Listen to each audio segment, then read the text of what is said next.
Fathi's vibe சேனலிற்கு உங்களை வரவேற்கிறேன். இன்றைக்கி நம்ம மட்டன் போட்டு தால்ச்சா எப்படி செய்யலான்னு பார்க்கலாம் வாங்க. இதுக்கான அளவுகளை டிஸ்கிரிப்ஷனில் கொடுத்துருக்கேன், செக் பண்ணிக்கோங்க. இப்போ நம்ம எப்படி செய்யலாங்கிறத பார்க்கலாம் வாங்க.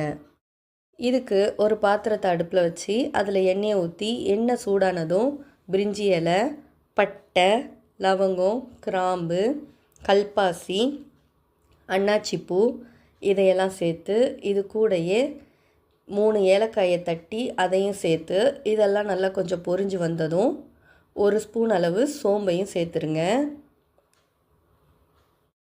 இதெல்லாம் கொஞ்சம் பொரிஞ்சு வந்ததுக்கப்புறமா நம்ம வெட்டி வச்சுருக்க வெங்காயத்தை சேர்த்துடலாம்.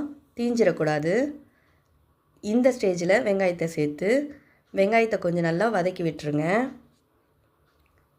வெங்காயம் இந்த அளவுக்கு வதங்கி வந்ததும் இது கூடயே நம்ம வெட்டி வச்சுருக்க தக்காளியை சேர்த்துக்கலாம்.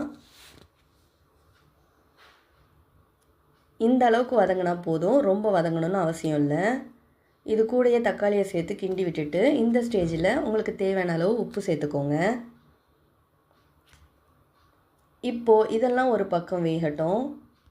ஒரு குக்கரில் மட்டன் பீசஸை சேர்த்துட்டு அது கூடயே இஞ்சி பூண்டு பேஸ்ட்டும் உப்பும் சேர்த்து அது முங்குற அளவுக்கு மட்டும் தண்ணி ஊற்றி 2 விசில் விட்டு எடுத்துக்கோங்க.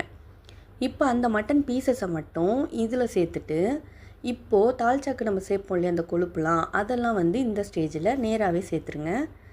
இதில் சேர்த்து இது கூடயே கொஞ்சமாக இஞ்சி பூண்டு பேஸ்ட்டு சேர்த்து நல்லா வதக்கி விட்டு மூடி வச்சுருங்க. அந்த கொழுப்பு நல்லா வெந்து வரட்டும். அதுக்கப்புறமா ஓப்பன் பண்ணி இப்போது இது கூடயே நம்ம வெட்டி வச்சுருக்க உருளைக்கிழங்கை சேர்த்துருங்க. அது கூடயே முருங்கைக்காவையும் சேர்த்துக்கோங்க. இதெல்லாம் சேர்த்து ஒரு கிண்டி விட்டுட்டு இது கூடயே நம்ம அந்த மட்டன் வேக வச்ச தண்ணி இருக்குது இல்லையா, அதையும் இதில் ஊற்றி வேக வச்சு எடுத்துக்கோங்க. உருளைக்கிழங்கு நல்லா வேகணும். உருளைக்கிழங்கு வெந்துருச்சான்னு இந்த ஸ்டேஜில் நீங்கள் செக் பண்ணிக்கோங்க. உருளைக்கிழங்கு வெந்ததுக்கு அப்புறமா கத்திரிக்காய் போடுங்க, இல்லைன்னா கத்திரிக்காய் நல்லா குழஞ்சிரும். அதனால கத்திரிக்காவை லாஸ்ட்டாக சேர்த்துக்கோங்க. இப்போ இதையும் மூடி போட்டு வேக வச்சுருங்க. இப்போது புளியை கரைச்சி அந்த தண்ணி எடுத்து வச்சுருக்கேன். அது கூடயே 2 ஸ்பூன் மட்டன் மசாலா, மட்டன் குழம்பு மசாலா இருக்கு இல்லையா, அதை சேர்த்துக்கோங்க. அது கூடயே 1 ஸ்பூன் மிளகாத்தூள் நான் சேர்த்துருக்கேன். உங்களுக்கு காரம் தேவைப்பட்டுச்சுன்னா நீங்கள் இன்னுமே சேர்த்துக்கலாம். இப்போ இதையும் நல்லா கரைச்சி எடுத்துக்கோங்க. இந்த காய்கறியோட மட்டன் வேக வச்ச தண்ணி ஊற்றி வேக வச்சுருந்தோம் இல்லையா, அது நல்லா வற்றி வந்ததுக்கப்புறமா நம்ம ரெடி பண்ணி வச்சுருந்த புளி கரைசல் மசாலா இருக்குது இல்லையா, அதையெல்லாம் இதில் சேர்த்து வேக வச்சுருங்க. இது கூடயே தேங்காய் பாலும் எடுத்து வச்சுருக்கேன். இப்போ இதெல்லாம் சேர்ந்து ஒரு கொதி வரும்போது அந்த தேங்காய் பாலை எடுத்து இதில் ஊற்றிடுங்க. இப்போ இதெல்லாம் சேர்ந்து நல்ல ஒரு கொதி வரட்டும். இப்போது நம்ம தோரம்பருப்பு இருக்கு இல்லையா, அதை வேக வச்சு எடுத்து வச்சுருக்கேன். அதையும் இது கூட சேர்த்துருங்க.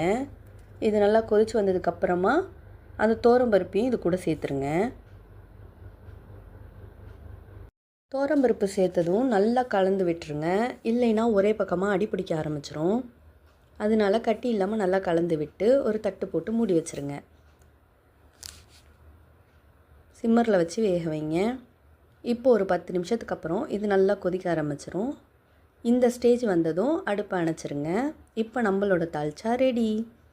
இதுக்கேற்ற நெய் சோறு ரெசிப்பியை ஆல்ரெடி அப்டேட் பண்ணியிருக்கேன், கண்டிப்பாக செக் பண்ணி பார்த்துக்கோங்க. இந்த ரெசிபி உங்களுக்கு பிடிச்சிருந்தா ஃபாத்திஸ் வைப் சேனலை லைக் பண்ணுங்கள், கமெண்ட் பண்ணுங்கள், சப்ஸ்கிரைப் பண்ணுங்கள். நன்றி.